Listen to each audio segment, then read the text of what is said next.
Before we get started drilling this sheath, the second sheath, I've actually drawn on this one to show roughly, we're not even going to finish this sheath, I already have the other sheath finished. This kind of just crudely shows the knife outline. That gives you an idea on how far we're going to space the eyelets out, and those two holes would be for the tech lock, but it just gives you an idea. All of those marks wouldn't normally be on here. These that are on the outside where I just rough cut to shape, we're going to grind all that off and that won't show, and if there's any left we'll just take some alcohol or something and get that off of there, so that won't be any problem. I started to use these 1, 2, 3 blocks. There's 1 inch high, 2 inch high, 3 inch high. They come with all kinds of holes. Some of the holes are threaded, some are not. They're just as handy as can be. I used to use square pipe, similar to this, for different drilling blocks, and probably still do have several of them sitting on my bench here, but I've just started to use these 1, 2, 3 blocks. They're just as handy as can be. I keep one on my drill press and use that, and then I keep one on my bench for holes to knock out pins. These are on sale all the time from MSC, Enco, any of the industrial suppliers. We carry them. We sell them by a pair, actually, with bolts in as a poor man's file guide. They're hardened. They're 10, 12 bucks a piece. If that, they're just as handy as can be. We're going to use that for a drill stand. And basically what we're going to do is line up a hole there and drill this way. Now Kaidex, when you drill it, really wants to climb up the bit. You'll see it, and in fact we'll let that happen on one of these. But it grabs hold. If you jam it in fast, you'll find that Kaidex will just climb right up the bit, tear out the hole, and you'll be out a $6 or $7 piece of Kaidex or Boltron, whatever your material is. And so when you're drilling it, you want to get close to the bit, hold it down with a lot of pressure, go in slow, and be aware when it breaks through, that's when it really wants to grab and climb up the bit. So let's see if we can show you one, and I won't hold it very tight, and we'll watch it. Probably you can see how it started to climb up there. That's what happens when you don't hold it down. It just climbs. It climbs right up. And now that didn't make the hole too oblong, but sometimes it'll get all crazy in there. So when you're drilling, you really want to be careful about holding that down. So I'll tend to get right up by there. Be careful and take my time to break through. Remove the material.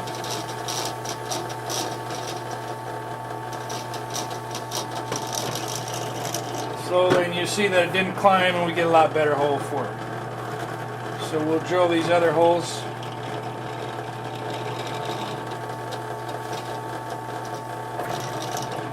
I wanted to climb a little bit, but I had a good hold on it.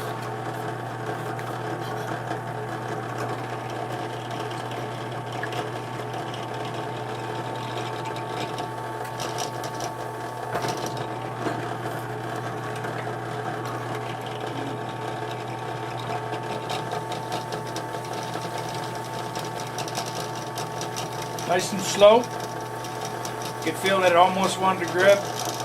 And I just slowed down and let it remove material. There's no material to grab hold. It's not going to want to climb the bit as bad. So we get a nice clean hole that way.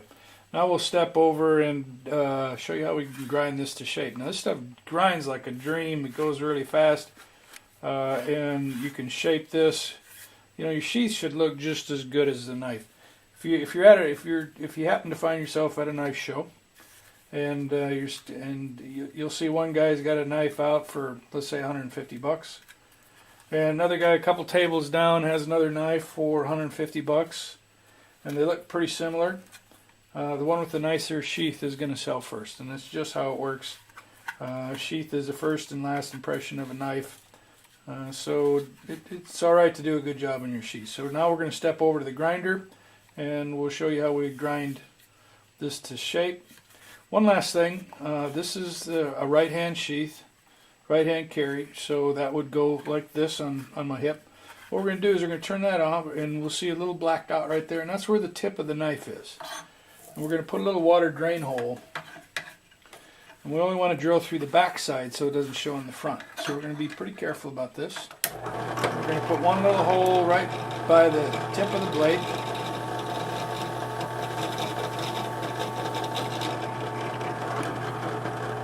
That's all we need to do. I just drilled through the back. There's no drill hole through the front. And that's if any water gets trapped in this, because this can get pretty watertight when we get that all squeezed up. Water will drain right out through that drain hole. Alright, we'll step over to the grinder now, and we'll get set up on the grinder and show you how we grind this. Alright, we're at the grinder now. I mounted a 120 grit belt onto the grinder. And what we're going to do is we're going to shape this quite a bit. It's amazing how fast this goes. It grinds very nicely. It's a joy to grind this and shape it. I happen to have an 8-inch wheel. You can use a 10, 4, 6, 8, whatever you want to use.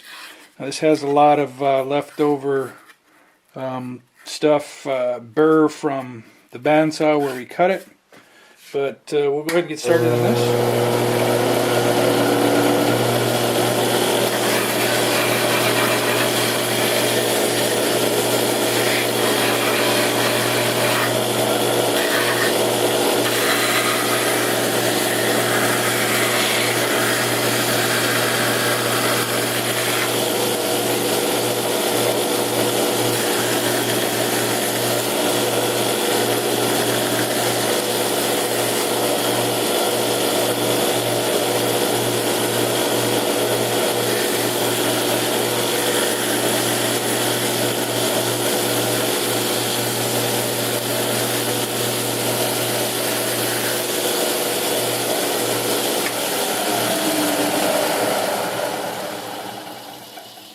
You can see how fast that material actually comes off of there. Now, when you make a sheath, you don't want a sharp point coming up here, so if you bend over, your side goes into a sharp point there, so I always tend to round that off a little bit, a little decorative detail on that, and we'll clean that up in a bit. Same thing goes for the bottom of the sheath, for the sheath tip. Now, you know, leather, that's one thing, and you'll see most leather will have kind of a sharp point there, but on a Kaidex one, that just doesn't bend when it pokes into your leg or something like that. So I always tend to knock off the point on that, and I'll show you in a minute.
Okay, I've got the holes pretty close lined up to the edge. We're not going to spend a lot of time on this. You get the idea.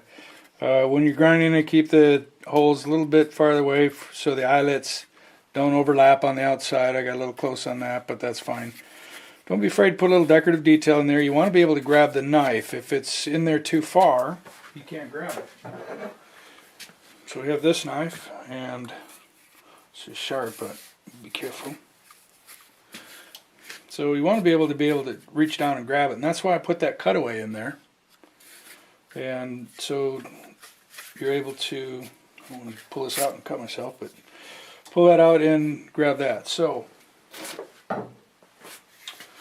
now we've got these sharp edges, got burr, chaff material all over. We'll blow this out inside out with the compressed air, but let's clean this edge up. So what we're going to do on this is we're actually going to burnish this, and I do this with leather all the time too.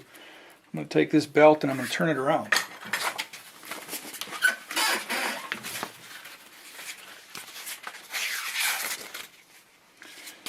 This happens to be a Klingsport J-Flex. That part doesn't matter. Just a cloth belt on the back of it, and a lot of belts have that. So now we've got the cloth belt there. What we're going to do is we're going to use this cloth to actually burnish and to take off the edge. So we'll go along the edge like that real quick. And what it does is it tends to melt this stuff. Now you want to get rid of all of this kind of chaff that's in there, or that'll melt right into it and you'll be fighting that. So we'll get just that little bit off and we'll clean up the rest. Get the excess off where you can, and then we'll burnish the rest out of there.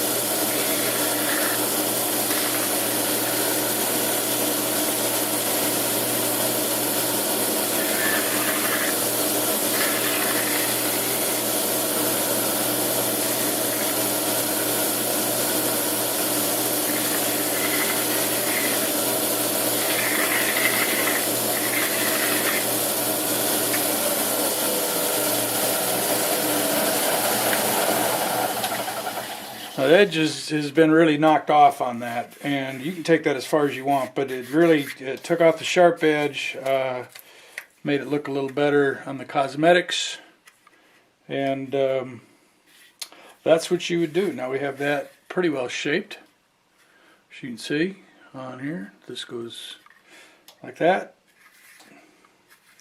Now we'd come and put the eyelets in there, and we'd bolt on or screw on the tech lock, and this one happens to be a small one. It would go right in there. And drain hole. She's pretty cleaned up. A little bit of chaff there to clean up, but that's just like anything. Get rid of the dust out of the inside, and that's the part of the grinding.